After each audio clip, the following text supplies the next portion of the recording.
مسلسل اگنور کیے جانے کی وجہ سے، نظر انداز کیے جانے کی وجہ سے مسلمانوں نے اپنی الگ پہچان بنانے کے لیے اپنی ایک الگ سیاسی جماعت کی بنیاد رکھی، جس کو مسلم لیگ کہتے ہیں۔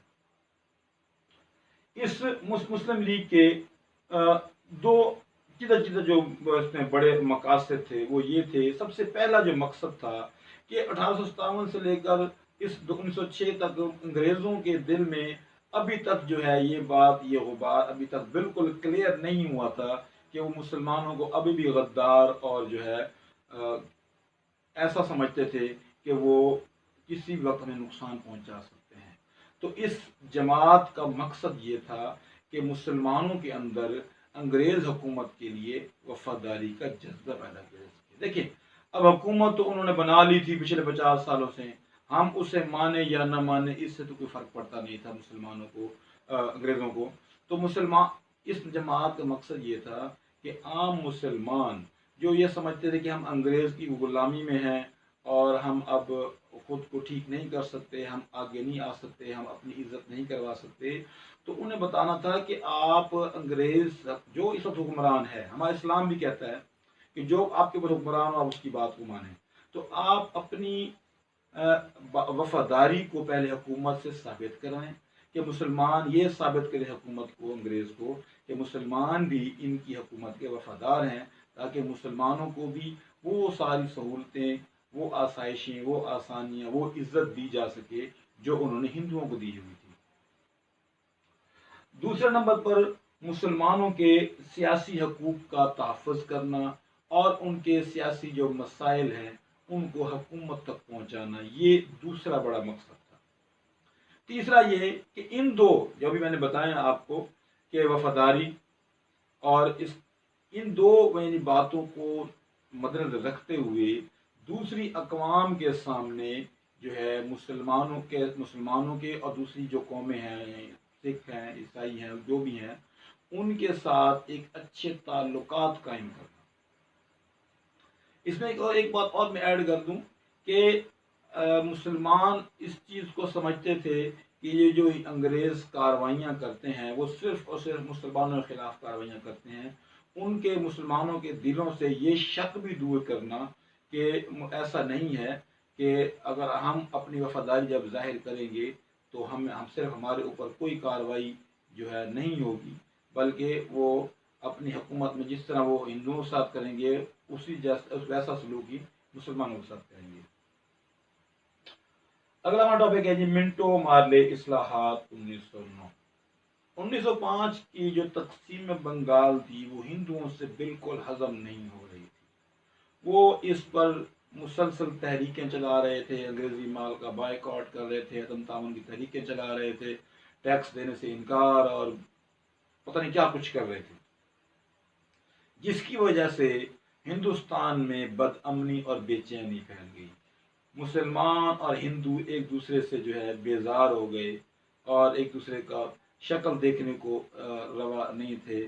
مسلمان اس لیے کہ وہ حیران تھے کہ ہندوؤں سے اتنی سی بات جو ہے مسلمانوں کا فائدہ برداشت نہیں ہو سکا، اور ہندو اس لیے نہیں اس چیز کو دیکھ کر راضی تھے کہ آخر مسلمانوں کو الگ حقوق کیوں دے دیے گئے۔ تو اس ساری صورتحال کے اوپر یہ برصغیر کے اس وقت حالات چل رہے تھے، تو ان حالات میں وزیر ہند مسٹر مارلے اور governor general Hindustan lord Manto, انہوں نے مل کر جو ہے ایک اصلاحات جو ہے وہ تیار کی، مرتب کی، اور یہ اصلاحات جو ہیں، یہ ریفارم اصلاحات، یہ برطانوی پارلیمنٹ میں منظوری کے لیے بھجوا دی۔ برطانوی پارلیمنٹ نے ان اصلاحات کو منظور کر دیا اور پارلیمنٹ میں یہ انڈین کونسلز ایکٹ 1909 کے نام سے ان کو جانا جاتا ہے، یہ مشہور ہوئی۔ ان کو منٹو مارلے اصلاحات 1909 یا انڈین کونسلز ایکٹ 1909 بھی کہا جاتا ہے۔ اس ایکٹ کے تحت مرکزی اور قومی جو قانون ساز اسمبلیاں تھیں، کونسل تھی، ان میں توسیع کر دی گئی، اور اس میں جو پہلے ارکان تھے ان ارکان کی تعداد میں بھی اضافہ کر دیا گیا۔ دوسری اس منٹو مارلی اصلاحات کی خاص بات یہ تھی کہ مسلمانوں کے جداگانہ انتخابات کے حق کو بھی تسلیم کر لیا گیا تھا۔ یاد رہے کہ یہ مطالبہ مسلمانوں نے 1906 میں وائسرے ہند سے شملہ وفد جب گیا تھا وہاں پر یہ رکھا تھا، اور ان کے اس مطالبے کو اس اصلاحات کے اندر تسلیم کر لیا گیا تھا۔ تو یہ مسلمانوں کے لیے ایک بہت بڑی کامیابی تھی کہ انہوں نے جو مطالبہ لارڈ منٹو کو 1906 میں وہ ان کے سامنے رکھا تھا، اس مطالبے کو مان لیا گیا تھا۔ پھر ہم آتے ہیں میثاق لکھنؤ 1916۔ یہ میثاق ایک معاہدہ تھا، لکھنؤ کے مقام پر 1916 میں یہ معاہدہ طے پایا۔ اس معاہدے کی خاص بات یہ ہے کہ یہ میثاق لکھنؤ کا جو معاہدہ تھا، میثاق تھا، یہ قائد اعظم محمد علی جناح کی کاوشوں سے، ان کی بھاگ دوڑ سے یہ سارا کچھ جو ہے ہو سکا، کیونکہ 1916 میں قائد اعظم مسلم لیگ کو بھی جوائن کر چکے تھے، شامل ہو چکے تھے، اور کانگریس کے بھی وہ لیڈر تھے، رہنما تھے۔ تو انہوں نے اپنی پوری بھاگ دوڑ کوشش کر کے ہندوستان کی تاریخ میں پہلی مرتبہ ہندوؤں اور مسلمانوں کو ایک جگہ پر یکجا کیا، اور ان کے درمیان آپس میں بات چیت کے ذریعے معاہدہ طے کروایا۔ یہ اس سے پہلے ہندوستان کی تاریخ میں ایسا کبھی نہیں ہوا تھا۔ اور نہ صرف اکٹھا کیا بلکہ مسلمانوں جو کہ اقلیت میں تھے، مسلمانوں کے لیے ہندوؤں سے جداگانہ انتخابات کا حق بھی بنوا لیا گیا۔ حالانکہ وہ حق جو تھا وہ منٹو مارلی اصلاحات میں انگریزوں نے تسلیم کر لیا تھا، لیکن ہندو اس کو تسلیم نہیں کرتے تھے۔ تو اس میثاق لکھنؤ کے اندر مسلمانوں نے، قائد اعظم نے ہندوؤں سے بھی اس بات کا اقرار کروا لیا کہ انہوں نے جو ہے مسلمانوں کو ان جداگانہ انتخابات کا حق تسلیم کر لیا۔ اور یہ صرف جداگانہ انتخابات کے حق کو تسلیم نہیں کیا تھا، بلکہ ہندوؤں نے پہلی بار مسلمانوں کو ایک الگ قوم بھی تسلیم کر لیا تھا۔ اس سے پہلے وہ مسلمانوں کو ایک قوم نہیں مانتے تھے۔ پھر ہے جی قائد اعظم ہندو مسلم اتحاد کے سفیر۔ اس بڑے کارنامے کی وجہ سے، ہندوؤں اور مسلمانوں کو ایک جگہ اکٹھا کرنے کی وجہ سے جو ہے ہندو مسلم اتحاد کا سفیر یا امن کا سفیر کا ان کو جو ہے خطاب دیا گیا قائد اعظم محمد علی جناح کو۔ ہمارا آخری ٹاپک ہے آج کی لیکچر کا، تحریک خلافت 1919۔ 1914 میں دنیا کے اندر پہلی جنگ عظیم کا آغاز ہوا۔ یہ جنگ جو تھی تقریباً 11 ملکوں کے آپس میں درمیان تھی، اور اس جنگ میں جو ہے جرمنی کا ساتھ دے رہا تھا ترکی براہ راست اس جنگ میں شامل تو نہیں تھا، لیکن اخلاقی اور عسکری لحاظ سے جو ہے وہ ترک جو ہے وہ ان کا ساتھ دے جرمنی کا۔ جرمنی اپنے حلیفوں سمیت، اپنے ساتھی ممالک سمیت یہ جنگ ہار گیا۔ جب وہ جنگ ہار گیا تو مخالفین ممالک نے کیا کیا کہ ترکی کو جرمنی کا ساتھ دینے کی پاداش میں جو ہے مزہ چکھانے کے لیے انہوں نے کیا کیا کہ ترکی کے پاس جو علاقے تھے،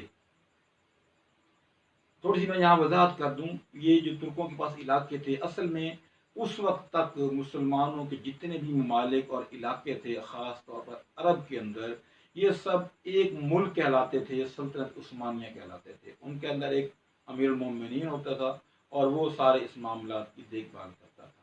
تو کیا کیا اس جنگ عظیم کے بعد، پہلی جنگ عظیم کے بعد جو 1914 سے لے کر 1918 تک رہی، اور 1918 اختتام کے بعد 1919 میں کیا کیا کہ برطانیہ اور اس کے حلیف ممالک نے ترکی کو اس کے 5 بڑے علاقوں سے محروم کر دیا، اس کو الگ کر دیا۔ اس میں سر فہرست سعودی عربیہ ہے، جس کو پہلے اس کا نام حجاز مقدس تھا، اس کے بعد شام، فلسطین، اردن اور عراق، ان علاقوں کو ترکی سے الگ کر کے الگ ملک بنا دیا گیا۔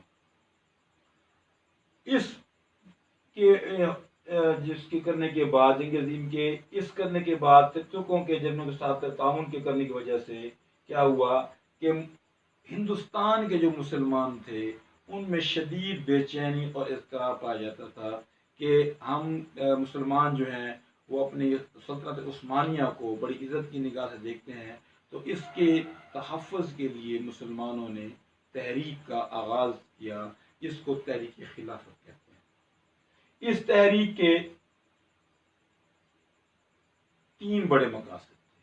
پہلی بات یہ ہے کہ ترکی کے علاقے جو اس سے الگ کیے جا رہے تھے، ترکی سے کوئی بھی علاقہ اس سے نہ چھینا جائے، اس کے ترکی کی سلطنت کے ٹکڑے نہ کیے جائے۔ دوسری بات، جتنے بھی دنیا بھر میں مقامات مقدسہ ہیں، جیسے حرم شریف ہے مکہ اور مدینہ شریف ہے اور بیت المقدس ہے، تو جتنے بھی مقامات مقدسہ تھے وہ ترکوں کی تحویل میں رہنے دیے جائیں، ان کی حفاظت ترک ہی کریں گے۔ تیسری بات یہ ہے کہ ترکی کی خلافت کو ختم نہیں کیا جائے گا، ترکی کے ٹکڑے نہیں کیے جائیں گے، خلافت کو قائم رہنے دیا جائے گا۔ یہ ہمارا آج کا لیکچر یہاں پر کمپلیٹ ہوا۔ تو ہم نے آج 3 اس میں بڑی باتیں جو ہیں، 3 نئے پوائنٹ جو ہیں وہ ڈسکس کیے: شملہ وفد، 1906 مسلم لیگ کا قیام، منٹو مارلی اصلاحات اور تحریک خلافت۔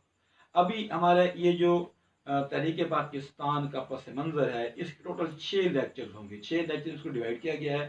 آج یہ اس کا دوسرا لیکچر ہے۔ تو جن سٹوڈنٹس نے ابھی تک اس کا پچھلا لیکچر نہیں سنا تو وہ اس کو سنیں، تاکہ پھر اگلی بات سمجھ آ سکے۔ تب تک کے لیے اللہ حافظ۔